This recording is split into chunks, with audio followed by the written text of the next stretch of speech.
Dari rekaman kamera pemantau, pelaku yang mengenakan baju putih dan berkerudung hitam tengah menjalankan aksinya di salah satu toko emas di Pasar Sentral Sungguh Minasa, Kabupaten Goa. Dalam menjalankan aksinya, pelaku dengan sengaja menjatuhkan emas asli ke dalam kantong celana, lalu menukarnya dengan emas palsu yang sudah disiapkan sebelumnya. Pemilik toko baru mengetahui jika emas yang dijual sudah ditukar setelah pelaku kabur dengan membawa emas seberat 7 gram. Dari kejadian ini, pemilik toko mengalami kerugian sebesar 7 juta rupiah. Kasus ini pun sudah dilaporkan ke pihak kepolisian setempat. Awalnya itu ibu itu datang beli emas, cuma dia modusnya kasih bingung-bingung orang. Jadi dia ke sana dulu memilih, baru ke sini lagi memilih.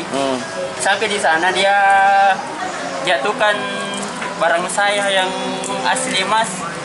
Kemudian dia tukar. Itu barang kita yang asli sudah dia pegang memang. Sudah pegang. Baru dia kasih jatuh. Dia kasih jatuh lagi, baru kemudian dia tukar dari kantongnya. Seperti itu. Itu jam berapa kemarin kejadian? Sekitar jam 9. Kalau dilihat sekilas memang tidak ada yang beda dari harga yang emas asli dengan yang emas palsu.